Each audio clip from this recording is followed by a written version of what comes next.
खिलाफत उस्मानिया का दौर इस्लामी तारीख का सुनहरा दौर था। ये एक ऐसा वक्त था जब उम्मत मुस्लिमा कभी बाज़ंतीनियों तो कभी मंगोलों के हाथों तबाह हो रही थी। ऐसे वक्त में उम्मत को नई और अज़ीमुश्शान रियासत बनाए जाने की ज़रूरत थी।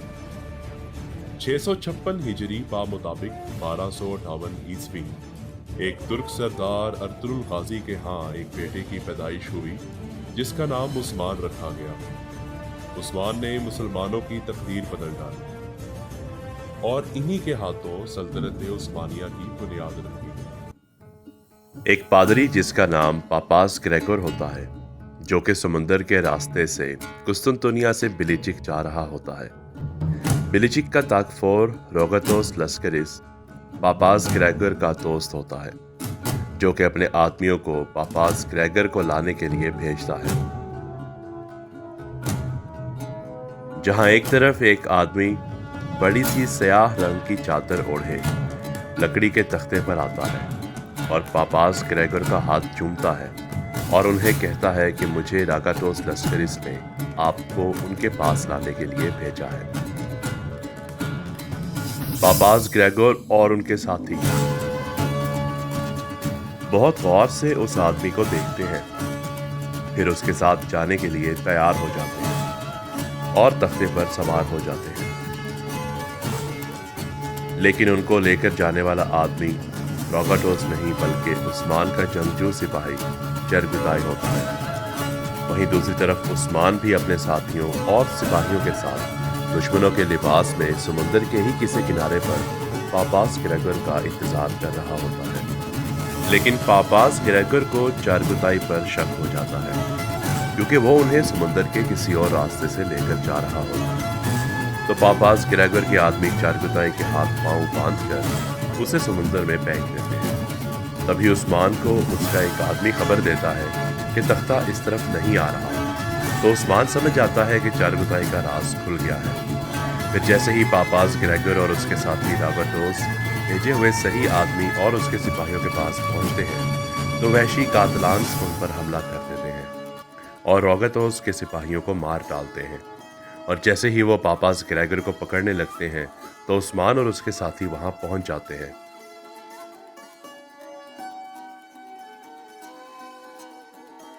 फिर बहादुरी के साथ उनका मुकाबला करते हैं और कातलांस को भागने पर मजबूर कर देते हैं।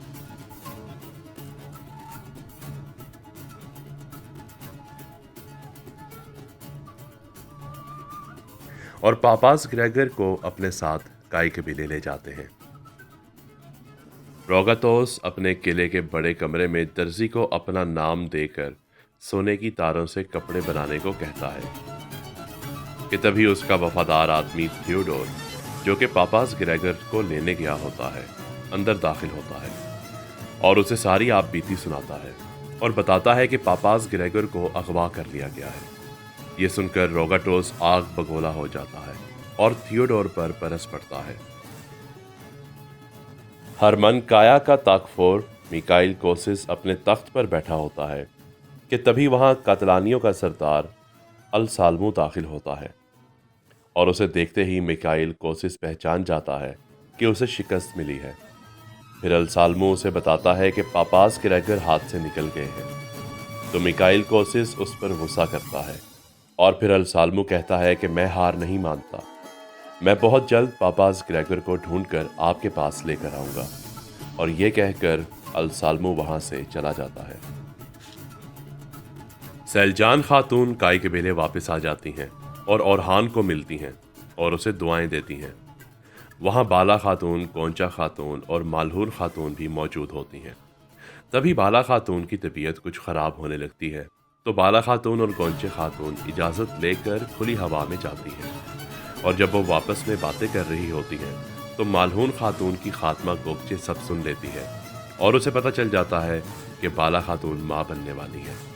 और जब वो ये बात मलहून खातून को बताती हैं, तो मलहून खातून बहुत परेशान हो जाती है और उन्हें ये वहम होने लगता है कि अगर बाला खातून के घर औलाद हो गई तो मेरे बेटे ओरहान को उसका हक नहीं मिल पाएगा, या फिर बाला खातून उसे नुकसान पहुंचाने की कोशिश ना करे। वो रोते रोते ये सब सोचती हैं اور ओरहान को अपनी गोद में उठाकर गले से लगा लेती हैं। आया निकोला मिकाइल कोसिस और रोगाटोस को इनिगोल में दावत पर बुलाता है। फिर वो तीनों खाने की मेज पर बैठ जाते हैं। फिर निकोला रोगाटोस को तंजिया अंदाज में कहता है कि सुना है तुम्हारे खास दोस्त और करीबी रिश्तेदार पापास ग्रेगोर को कोई तुम्हारी नाक के नीचे से निकाल कर ले गया और तुम ये भी नहीं जानते कि आखिर वो कौन था। मिकाइल कोसिस भी हैरानी जाहिर करता है, जबकि कातलान्स का हमला उसी ने ही करवाया होता है। फिर निकोला कहता है, मेरे अजीज दोस्तों, अगर पापास ग्रेगोर हमारे पास नहीं है तो एक ही शख्स पर सबसे ज्यादा शक है मुझे, जो कि है काई कबीले का उस्मान। रोगाटोस और कोसिस ये बात सुनकर हैरान रह जाते हैं। फिर निकोला कहता है, और अगर उस्मान ही इस सब के पीछे है तो हमें भी एक होना होगा, तभी हम उसका सामना कर पाएंगे। फिर रोगाटोस कहता है, ठीक है, अगर तुम्हें ऐसा लगता है तो मैं कल उस्मान से मिलने जाऊंगा और फिर देखते हैं कि मुझे वहां क्या पता चलता है। लेकिन उसे वहां कुछ नहीं पता चल पाता।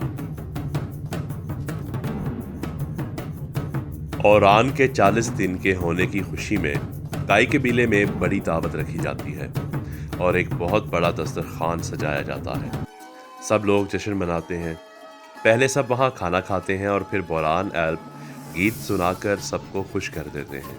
मिकाइल कोसिस तुर्गुत बे के सिपाहियों को बंदी बनाकर अपने किले में उन पर तशद्दुद कर रहा होता है।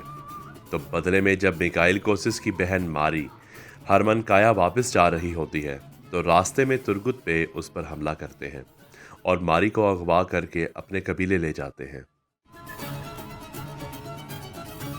मिकाइल कोसिस उस्मान से मिलने आता है और उसके बेटे के लिए इंदलूसी घोड़े का तोहफा लाता है और फिर उससे दरख्वास्त करता है और कहता है कि मेरी बहन मारी को तुर्गुत बे ने अगवा कर लिया है, उसे आप ही वहां से ले आए, वरना अगर मैं गया तो बहुत खून खराबा होगा। तो उस्मान और उसके सिपाही तुर्गुत बे के कबीले जाते हैं और मारी को अगवा करने की वजह पूछने पर उन्हें पता चलता है कि मिकाइल कोसिस ने तुर्गुत बे के सिपाहियों को बंदी बनाया हुआ है। और उस्मान तुर्गुत बे से कहता है कि तुम मारी को हमारे हवाले कर दो, मैं तुम्हें तुम्हारे लोग वापस ला कर देने का वादा करता हूँ। तो तुर्गुत बे उस्मान की बात मान लेते हैं और मारी को उनके साथ भेज देते हैं। लेकिन हरमान काया से वापस आते वक्त रास्ते में कोई घाट लगाकर तुर्गुत बे के सारे सिपाहियों को मार देता है। उस्मान मासूम तुर्कों की लाशें देखकर गुस्से में आ जाता है और गोकतुक से कहता है, करायाल को लेकर आओ।